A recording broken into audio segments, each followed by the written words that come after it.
Saudi அரேபியாவின் தலைநகரில் இருக்கக்கூடிய 2 எண்ணெய் சுத்திகரிப்பு நிலையங்கள் மீது நடத்தப்பட்ட தாக்குதலை தொடர்ந்து ஈரான் மீது இராணுவ நடவடிக்கைகள் எடுப்பதற்கு தமக்கு உரிமை இருப்பதாக சவுதி அரேபியாவின் வெளிவகார அமைச்சர் இன்றைய தினம் ஒரு செய்தியை வெளியிட்டிருக்கின்றார். ரியாத்தில் இடம்பெற்ற வெளிவகார அமைச்சர்களின் சந்திப்பை தொடர்ந்து ஊடகங்களுக்கு கருத்து தெரிவிக்கும் போது அவர் இந்த விடயத்தினை குறிப்பிட்டிருக்கின்றார். ஈரான் தனது தவறான கணிப்புகளை மீண்டும் ஒரு முறை மூடாய்வு செய்ய வேண்டும் என்றும் இவ்வாறான தாக்குதல்களால் தெஹ்ரானுக்கு எந்த ஒரு நன்மையும் கிடைக்கப் போவதில்லை என்றும் அவர் குறிப்பிட்டிருந்தார். ஈரான் தனது அண்டை நாடுகளுடன் பேச்சுவார்த்தை நடத்துவதை விடுத்து அவர்களுக்கு அழுத்தம் கொடுப்பதிலேயே முயற்சியாக இருப்பதாகவும் அவர் குறிப்பிட்டிருக்கின்றார். ஈரானின் இந்த அணுகுமுறை ஒருபோதும் வெற்றி அளிக்காது. இது அரசியல் ரீதியாகவும் தார்மீக ரீதியாகவும் தெஹ்ரானுக்கே பாதகமாக இருக்கும் என்று அவர் இன்றைய தினம் ஒரு செய்தியை வெளியிட்டிருக்கின்றார். அதேவேளை மத்திய கிழக்கு பிராந்தியத்தில் இந்த எண்ணெய் விநியோக கட்டமைப்புகள் மீதான இந்த தாக்குதல் சர்வதேச எரிசக்தி சந்தையில் பெரும் அதிர்வலைகளையும் ஏற்படுத்தியுள்ளமை குறிப்பிடத்தக்கது.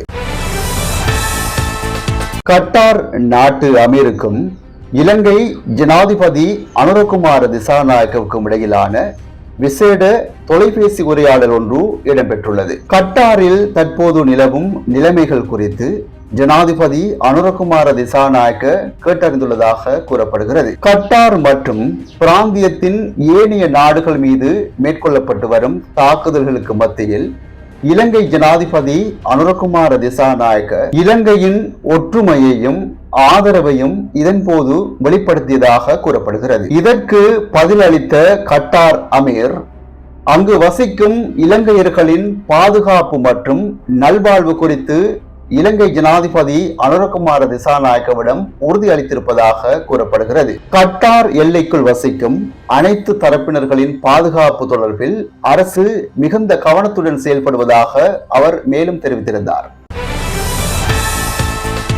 கட்டாரில் உள்ள ஈரானிய இஸ்லாமிய குடியரசின் தூதரக பணியாளர்களை உடனடியாக நாட்டை விட்டு வெளியேறுமாறு கட்டார் அரசாங்கம் இன்று உத்தரவு பிறப்பித்துள்ளது. ஈரான் தூதரகத்தில் உள்ள இராணுவ மற்றும் பாதுகாப்பு தூதர்களையும் அவர்களது ஊழியர்களையும் விரும்பத்தகாத நபர்கள் என அறிவித்து 24 மணி நேரத்துக்குள் கட்டாரை விட்டு வெளியேற வேண்டும் என்று கட்டார் அரசாங்கம் உத்தரவு பிறப்பித்துள்ளது. ஈரான் இந்த பிராந்தியத்தை பாரிய அழிவை நோக்கி தள்ளுவதாக குற்றம் சாட்டிய கட்டார் வெளிவகார அமைச்சு இந்த தாக்குதலை வன்மையாக கண்டிப்பதாக குறிப்பிட்டுள்ளார்கள்.